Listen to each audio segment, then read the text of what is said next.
Okay, so continuing in this chapter in corporate law, that is chapter 25, I want to talk about capacity of the corporations on page 591. Because a corporation is a legal person, it can basically carry on any business that you or I can carry on. There used to be restrictions in that regard, but nowadays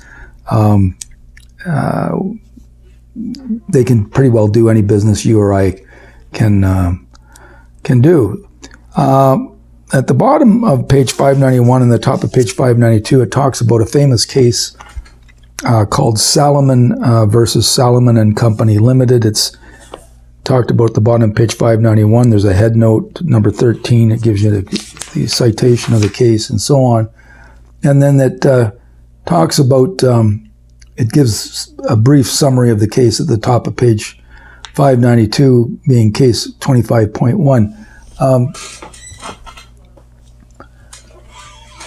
Originally, when incorporation statutes were introduced, the idea of the government was that there'd be a number of shareholders that would get together and start a new business. They were all entrepreneurs, and they'd be investing their money to start something, a new business like a canal or a railway or a steamship line or whatever.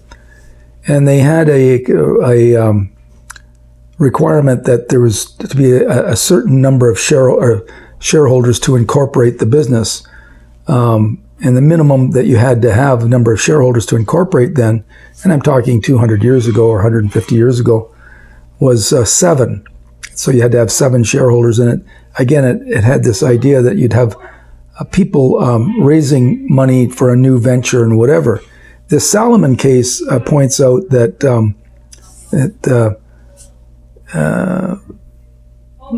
this gentleman, Mr. Salomon, used the Incorporation Act to really incorporate what we call a one-man company.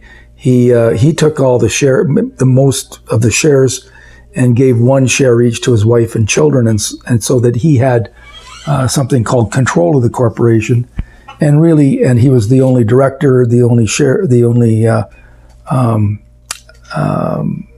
president, and so on. And he also became a creditor of the corporation in that he transferred his existing business to the corporation, and in consideration for that transfer, you talked about consideration in contracts, he took back shares and a bond, which we'll talk about in real estate law, a secured bond on the assets of the corporation. So Mr. Salomon was really the only shareholder. There was 6 others, but they had very minimal shares. He was the only director, and he was really the only employee and the only creditor, and he also occupied the position of being a creditor of the company, because again, he's a separate person from his company.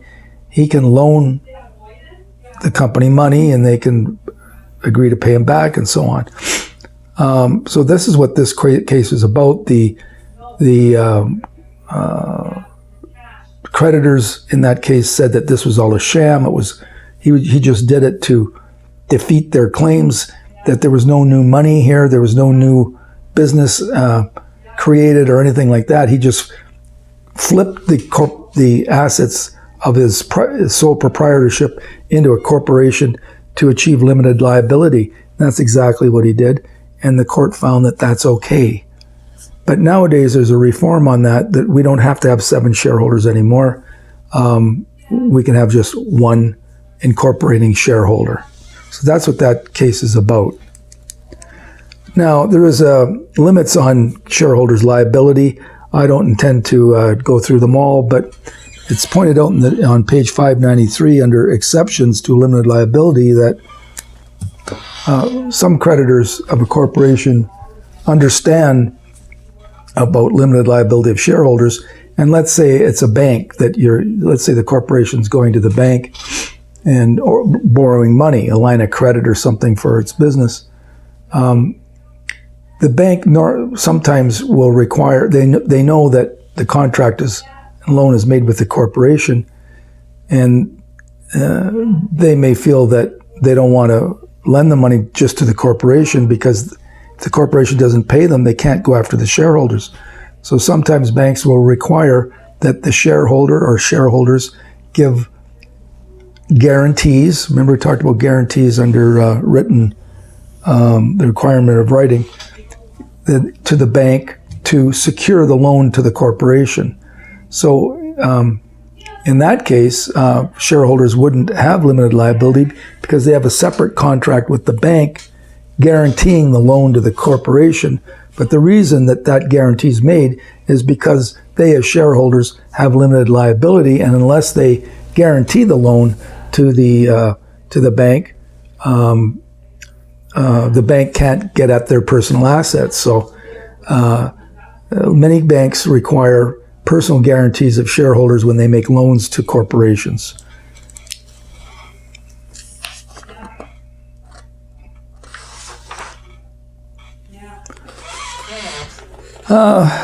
I'm going to go on now to methods of incorporation on page 595.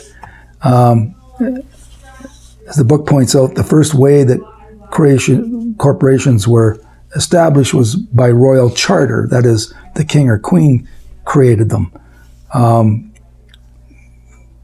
That doesn't go on anymore. It's much more modern than that now. Another way of creating a corporation is through special acts of legislatures. Like the Ontario government can create a corporation if it likes, or the Canadian government or whatever. That's not usual, but it certainly happens from now and then. For example, Bell Canada is like that, or Central Mortgage and Housing Corporation, and so on. And that's spelled out for you under early methods of incorporation at page 595. But nowadays, all the provinces in Canada have what we call general incorporation statutes. And in Ontario and Canada, so you got the Canadian the federal Canadian legislation and Ontario, we use this Articles of Incorporation system that's explained at page 596. And it tells you that in 1970, Ontario passed the Ontario Business Corporations Act that I'll be talking to about, and creating a new method of incorporation. Actually, it followed one in the United States. And in 1975, the federal parliament created its Corporations Act that was also an Articles of Incorporation system. And that's spelled out for you under Articles of Incorporation system on page 596. I'm not going to talk about the other ones called the Memorandum and Letters Patent System. I don't care really about those. When you're incorporating, you might want to consider whether you want to incorporate under the Federal Canada Business Corporations Act or the Ontario Business Corporations Act. Let's say if you're on Ontario. If you're going to carry on a business throughout Canada, you might want to consider incorporating under the Canada Business Corporations Act. You don't have to. You can still incorporate under the Ontario Business Corporations Act. And Ontario, if you're incorporated under the Ontario Business Corporations Act, you can pretty well carry on business throughout Canada also. There might be some other requirements or whatever. But one of the things you first want to consider when you're incorporating, let's say you're a group of individuals that have a business as a partnership, and you want to now incorporate to get limited liability and so on, you have to look at your business and determine, are we carrying on business in Vancouver and Calgary and Toronto? You might want to go under the Canada Business Corporations Act. But if you're just, for example, a local restaurant here in Sault Ste. Marie, you'd invariably incorporate under the Ontario Business Corporations Act.